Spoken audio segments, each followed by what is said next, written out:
the hell just happened? What's good, YouTube? Welcome back. My name is Aaron, aka the Gaming Guru, and welcome to Agents of Screen. Today I'm going to be giving you my spoiler-free review of a little known game called Cyberpunk. I completed one playthrough at just under 70 hours, so I think I've had enough experience with the game to be able to give you my thoughts and opinions on it. So with that being said, let's get to it. So what is this game even about? You play the role of V, who, after customizing your character to almost any way you want and choosing one of 3 life paths, I chose Corpo, the game will start you off a bit differently, but once you get your feet wet and have a heart-to-heart with your homie Jackie Wells, you decide to start a new life in Night City in search for fame, adventure, excitement, you know how it goes. Enjoying life. The story is nothing out of the ordinary or anything super original at its core, and it doesn't need to be, in my opinion. It just needs to be good, which I think it is. The characters really help sell the story and move it along. I felt invested with almost everyone I've met. I'd always choose the optional dialogues when I got the chance to, because the characters were so well written and interesting. Again, nothing groundbreaking or anything, but I really enjoyed the gameplay.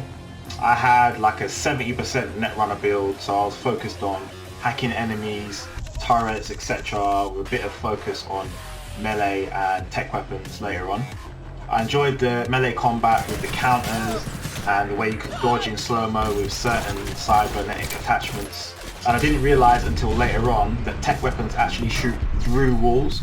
You have the standard rarity colour types you'd be used to in most RPGs. You know, we have white is common all the way through to orange, which is legendary across all types of equipment.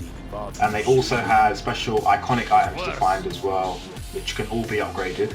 Multiple different shops to buy new clothes, cyberware implants to boost your stats and gain new abilities. There's some cool hacking mini games. There's a fight club, a street racing mini game if you do a certain person's missions, multiple endings depending on your choices you make, and you can complete the whole game without killing anyone. Anyone who's interested in the game has probably seen the graphic comparisons already, so I'm not going to get into all of that. I think the game looks good a lot of the time, not so great others. Sometimes I'll be looking at something thinking I need to wait for the texture to load in because of how flat and bland it looks, but no, it's literally just that flat. But in other times, I'm surprised by how good the game can look. Characters and the designs of the named NPCs that you meet are all well done. Even the random NPCs in the street.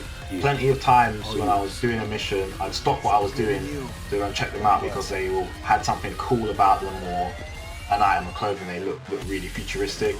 Shops in the streets of Night City look really vibrant, and the way the lighting is done and all the neon, the glow from the metallics, the shine of things, attention to detail on the cars, especially in the cockpit view, has some really cool little flourishes when you like open the door, when you're driving at a certain speed and the spoilers pop out.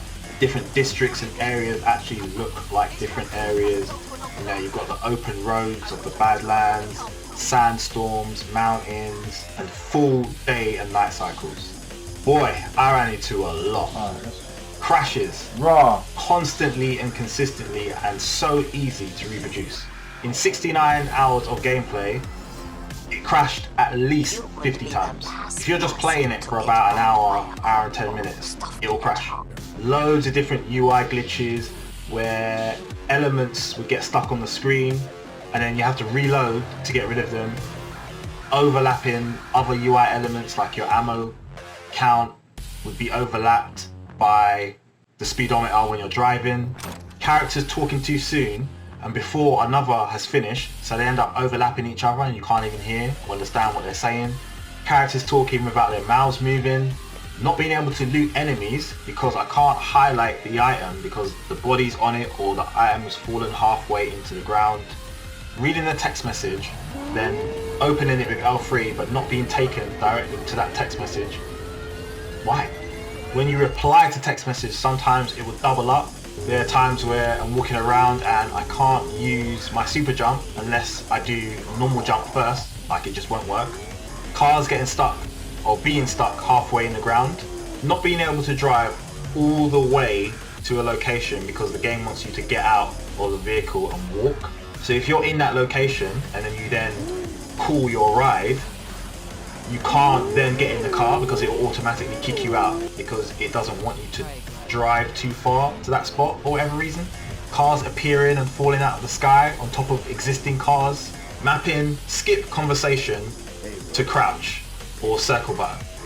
Why was this allowed?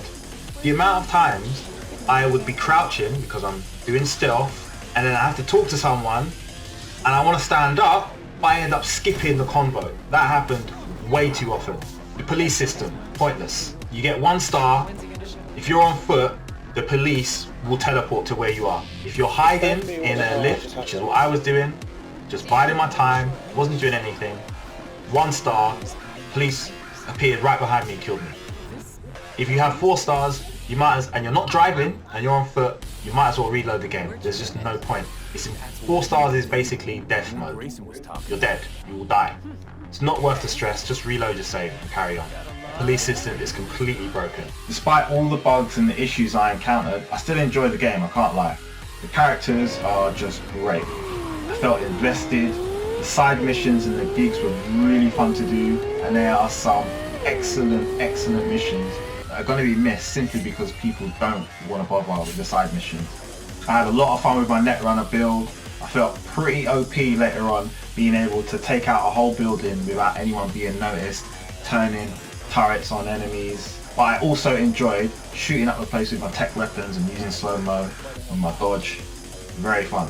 If you haven't played or bought the game yet, my recommendation is to wait. It'll only benefit you in the long run as you'll have a much better experience with it. CDPR also just recently posted a video update and a roadmap of what they're currently doing and what state the game is in.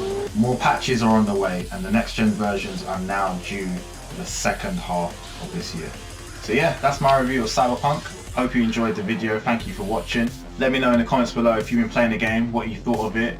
Have you run into any issues that I didn't mention? If you've completed the game, will you be coming back when the next gen version drops to do another playthrough? Once again, I hope you enjoyed the video. As always, plenty more content coming your way very soon, so stay tuned. And until next time, peace.